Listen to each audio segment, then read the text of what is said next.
Kamu sedang menyaksikan dan mendengarkan Sudut Dengar Parlemen sama Nadia Kanaya. Nah, Nadia Kanaya akan kembali dengan isu yang sebenarnya ini ada dan tiada. Kenapa gitu? Sebenarnya karena pengangkatan P3K ini sudah berlangsung dan hampir sudah selesai gitu.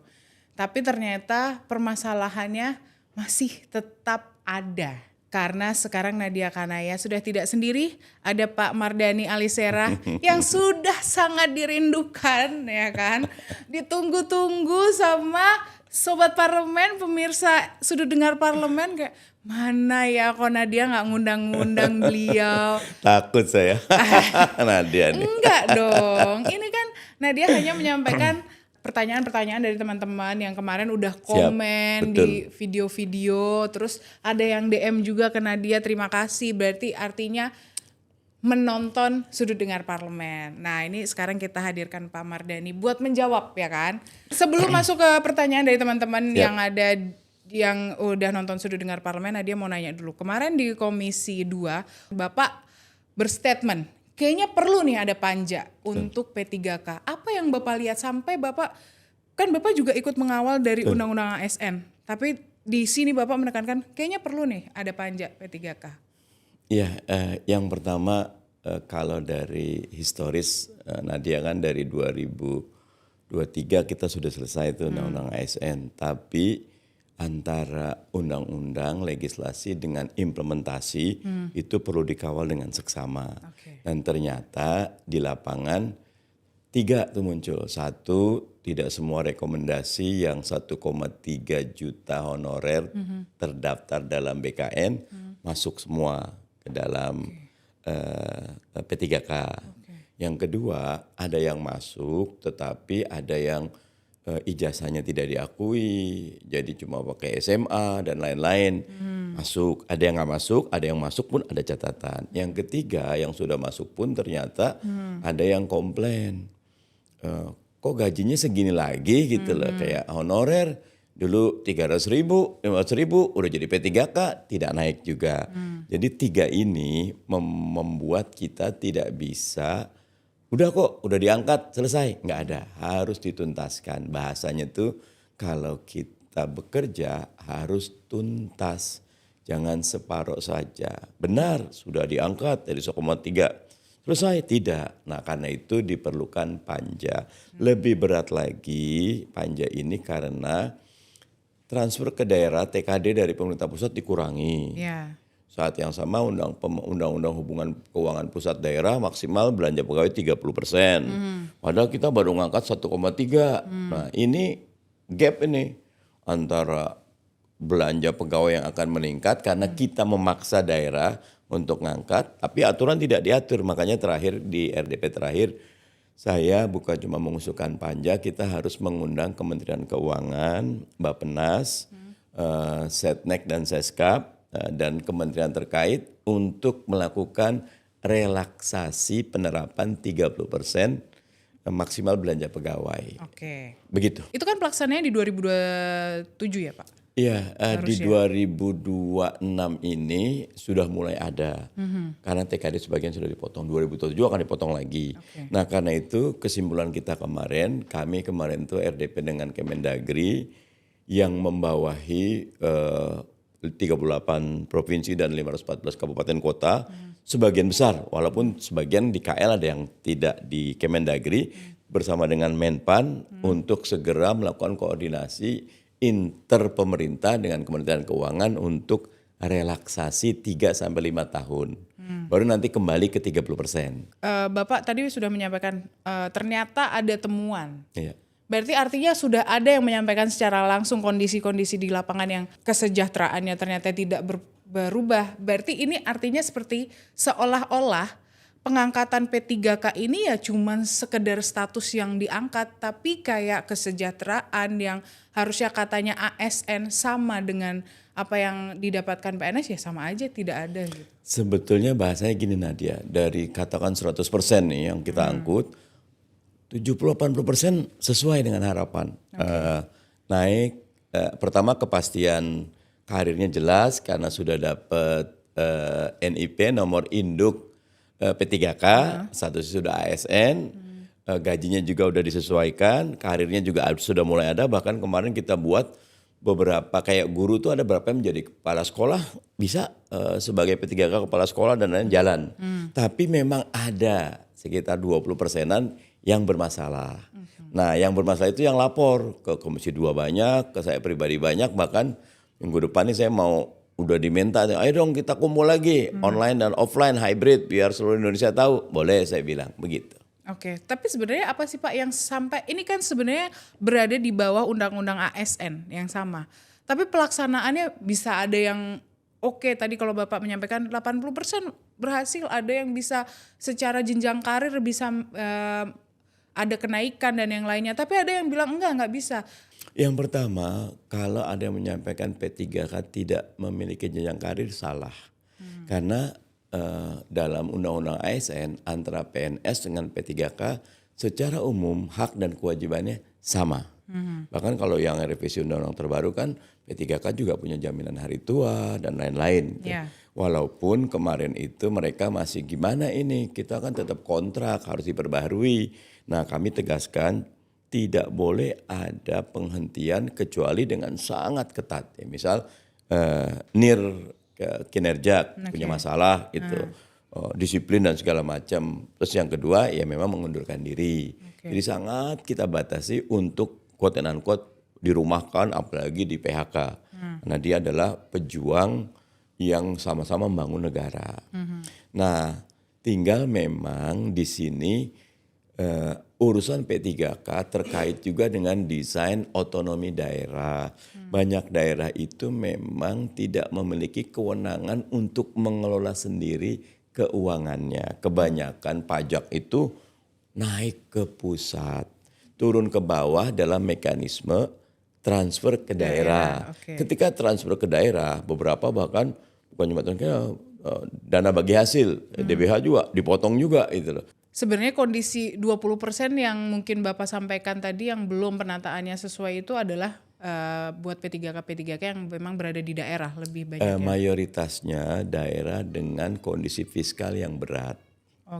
Dan problemnya banyak daerah yang kondisi fiskalnya berat gitu loh. Iya benar. Nah, ini yang membuat kita perlu untuk kayak misalnya gini, guru. Itu kan sudah jelas SMP itu ada di kabupaten kota.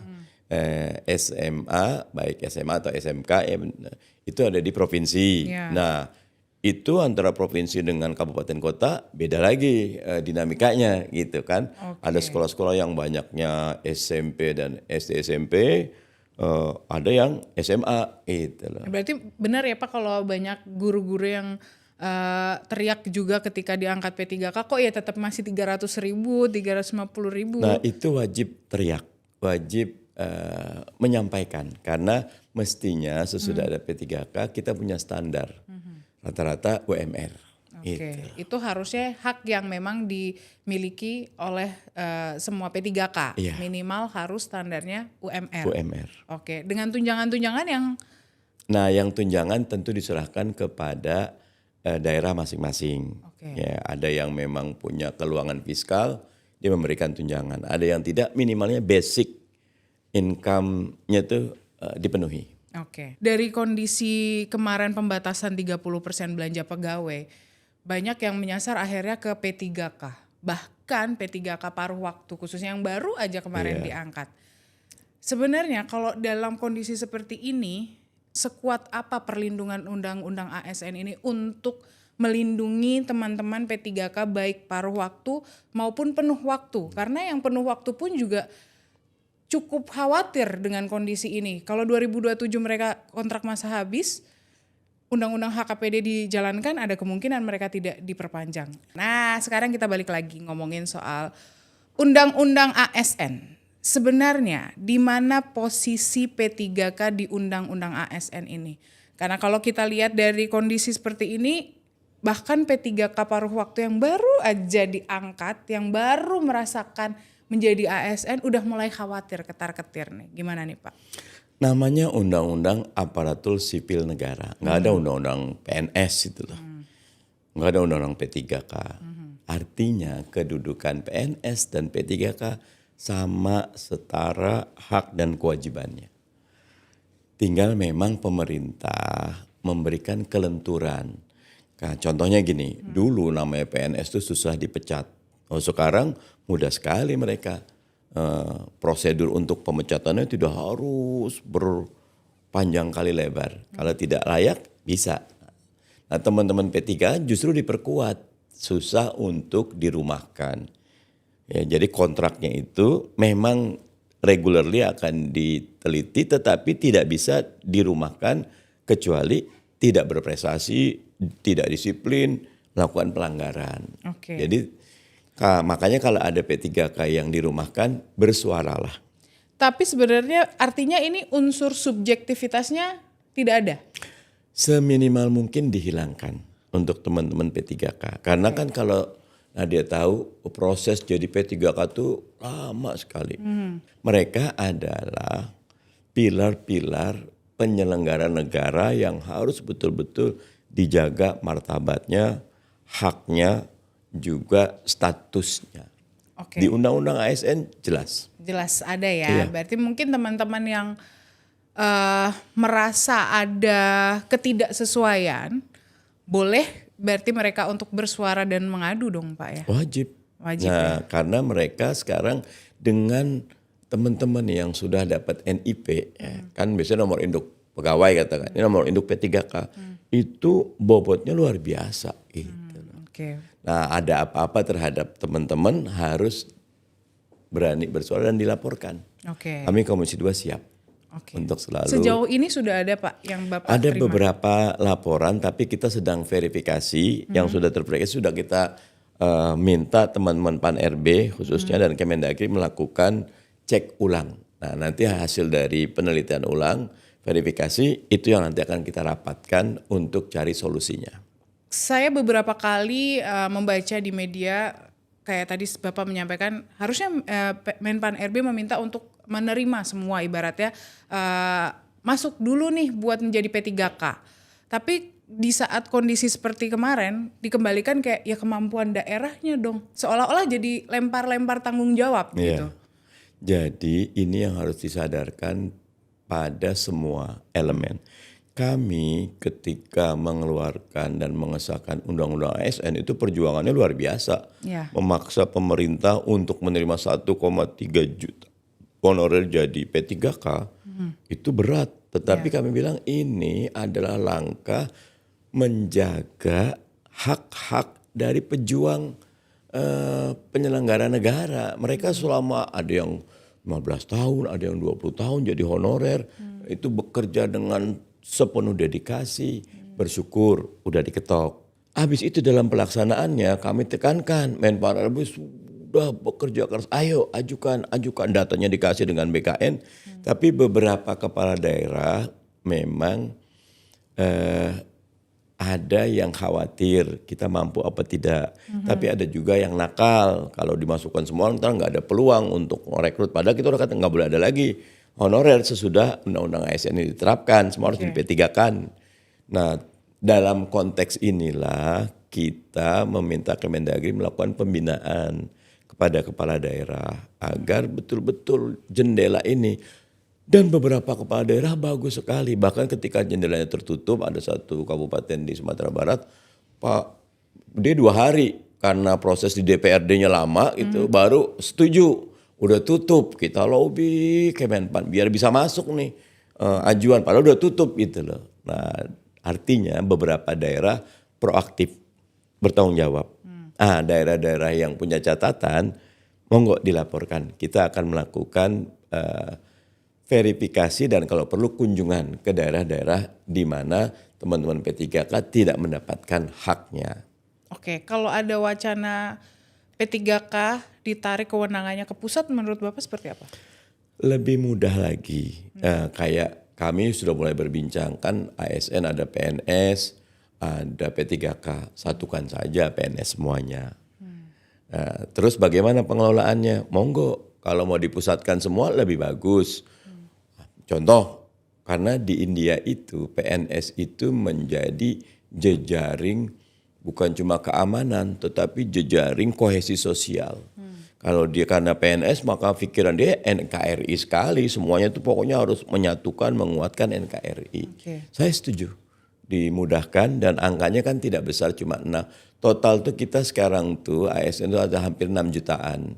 2,5 juta PNS, 3,5 juta P3K. Sekitar itu angkanya.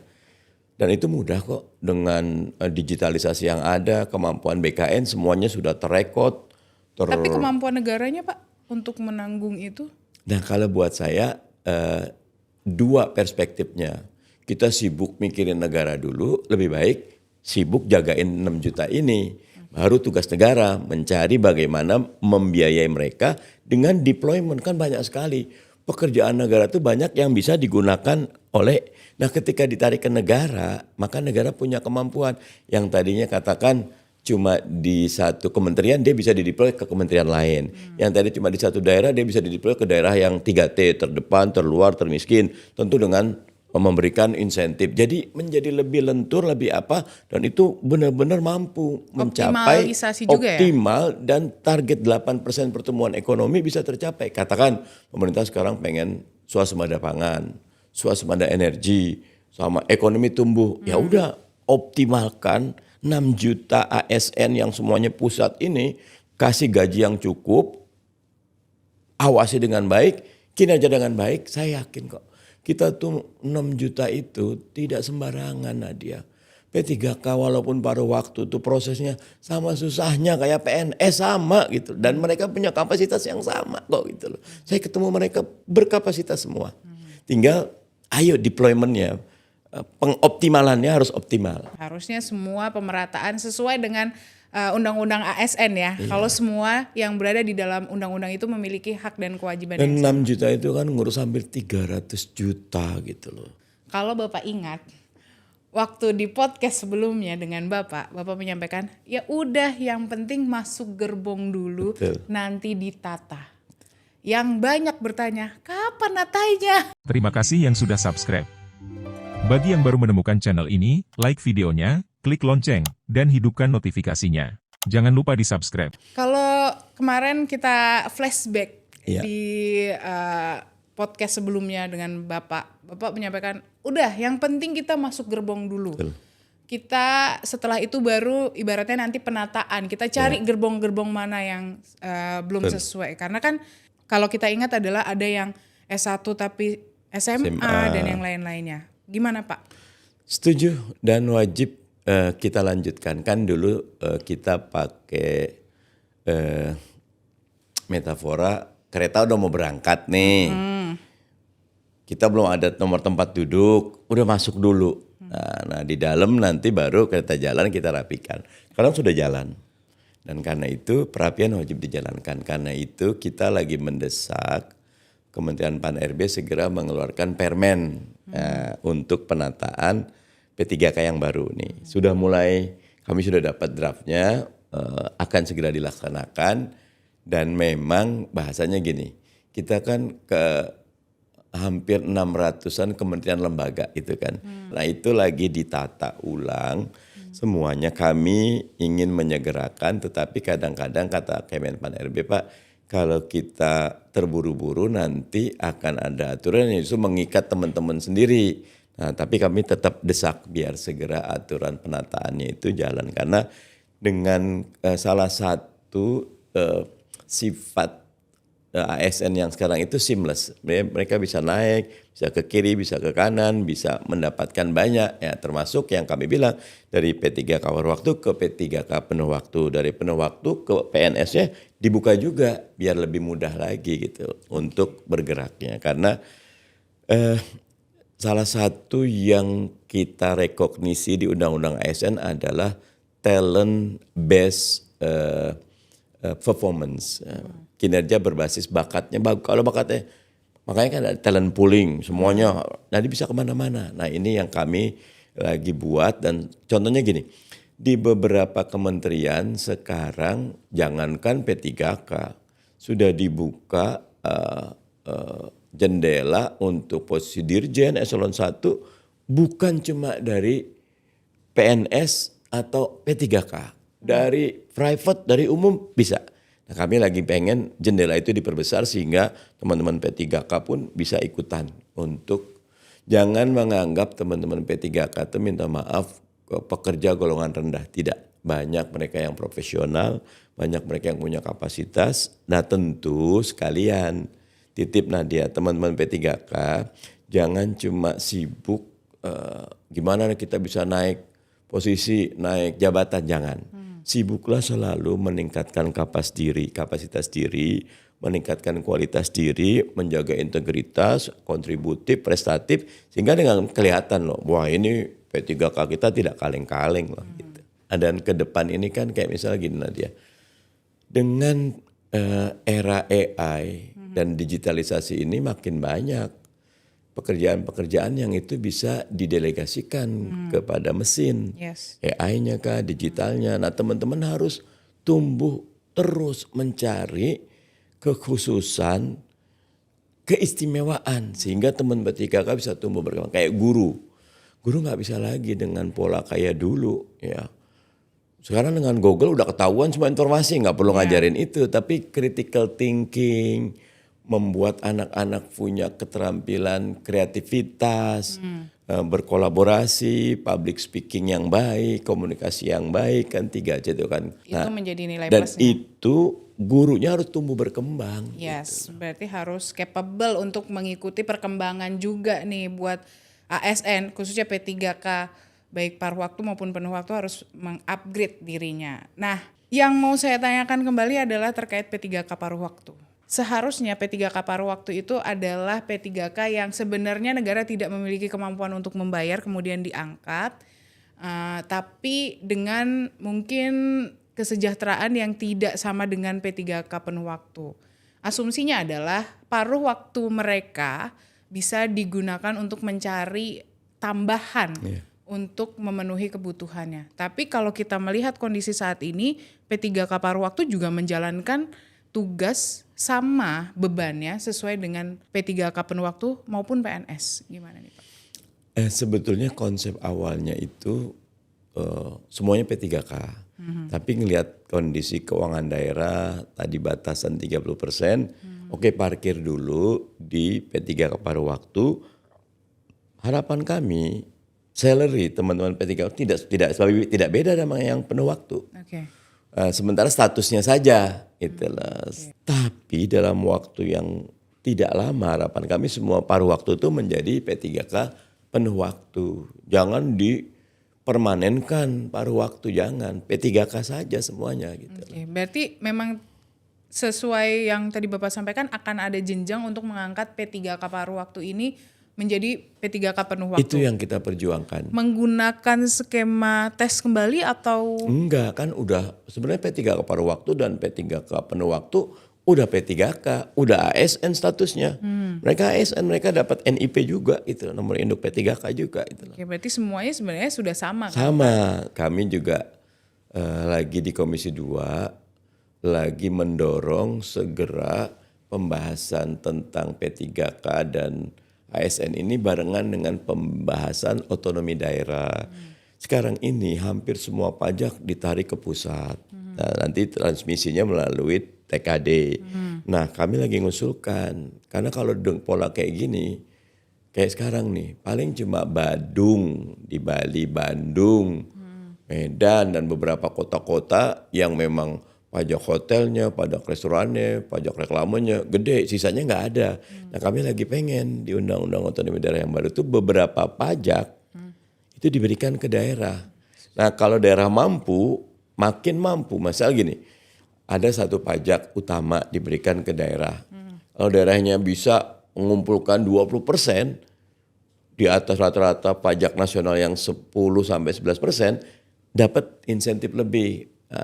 Diberikan insentif. Jadi akan ada kompetisi masing-masing kabupaten kota khususnya dan provinsi meningkatkan pelayanannya, masyarakat puas, pajaknya tinggi, mereka dapat banyak, setor ke pusatnya dikurangin.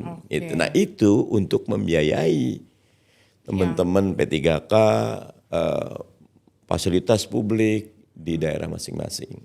Penilaiannya Pak, kalau Bapak tadi menyampaikan kita kan based on kinerja harus ada pengukur, harus terukur gitu. kalau kita di pusat, kayak teman-teman yang di P3K yang ada di pusat ini, ada menggunakan e-kinerja. Apakah ini juga sudah digunakan untuk penilaian seluruh P3K yang ada di Indonesia? Wajib. Oke. Wajib. Berarti ini semua sudah terlaksana, Iya. Pak? Tinggal kemarin itu oleh BKN dipaparkan. E-kinerja itu ada yang bulanan, ada yang pekanan. Nah, kami lagi mendorong semuanya ke pekanan. Makin pekanan itu makin detail, makin terjaga kualitasnya. Apalagi berbarengan dengan kebijakan work from home yang setiap Jumat. Ya, kami pengen lebih sederhana tapi lebih meaningful. Nah, harapannya itu yang menjadi dasar. Kan gini, gak bisa P3K tiba-tiba dipecat. Apa kita punya laporan kinerja kok, laporan kinerja rapi kok. Maka laporan rapi tiba-tiba dipecat, lapor ke kita. Loh, ini Anda dizalimin namanya. Oke. Pak, dari tadi Bapak bilang kayak lapor ke kita, sebenarnya bisa lapornya kemana sih? Ke Komisi 2. Secara langsung Ke anggota Komisi 2 boleh, kan masing-masing tuh punya tuh Instagramnya, Facebooknya. Kirim surat ke fraksi masing-masing juga. Ya, saya kebetulan kami di PKS punya hari fraksi setiap Selasa. Kirim aja surat, pasti ditanggapin. Oke. Ke Komisi 2 juga gitu loh. Nah, beberapa di Komisi 2 saya bilang kalau udah kirim Komisi 2 foto, kirim ke saya fotonya. Nanti saya akan ingatkan teman-teman sekretariat komisi tolong segera dijadwalkan surat-surat ini. Oke. Gitu. Semoga Pak Mardhani tidak bosan untuk memperjuangkan P3K sampai tuntas tas ya. Ya nggak boleh bosen karena ini, dan saya tuh tidak memperjuangkan mereka sebenarnya. Saya cuma menjaga hak mereka. Mereka udah bekerja. Nah dia kalau tahu tuh mereka tuh udah ada yang 15 tahun, 18 tahun, ada yang udah kerja dan benar-benar mereka nggak neko-neko gitu. Kerjanya bagus kok gitu loh. Nggak pernah nggak ada korupsi lagi gitu loh. Apa yang mau dikorupsi gitu loh. Gitu kan. Saya suka ketemu tuh teman-teman, Pak terima kasih. Nah jangan berterima kasih, itu memang haknya kamu kok gitu. Karena mereka juga pasti happy Pak ketika kondisi mereka dilihat dan disuarakan. Iya, dan kan tugas negara kan konstitusi yang melindungi segenap bangsa dan seluruh tanah tumpah Indonesia warga negara. Mungkin ada yang mau Bapak sampaikan ke teman-teman P3K paruh waktu, P3K penuh waktu yang mungkin saat ini sedang resah dengan kondisinya. Yang pertama, tonton terus TVR kita ya, TV Parlemen keren ya. Nah dia dan teman-teman selalu bisa mencari angle yang membela teman-teman P3K. Yang kedua, titip saya, jangan terlalu resah. Jadi pribadi yang terus fokus meningkatkan kapasitas diri. Kalau udah ningkat kapasitas diri, kamu tuh dicari justru gitu loh ya. Tiba-tiba kamu punya kemampuan kreativitas, kamu bikin video yang viral, kamu bikin tutorial yang bagus. Wah ini P3K naik gitu loh. Karena jangan sibuk nyari posisi, tapi sibuklah pada prestasi. Oke, terima kasih Pak Mardhani Alisera sudah meluangkan waktu di Sudut Dengar Parlemen. Semoga tidak kapok, semoga tidak bosan juga ketika Nadia undang dan berkenan terus memberikan Selama informasi. ini boy kalau diundang TV Parlemen saya seneng malah. Wah, kita juga senang kehadiran Pak Mardhani. Sekali lagi terima kasih, sehat selalu Bapak terus menyuarakan teman-teman P3K di seluruh Indonesia.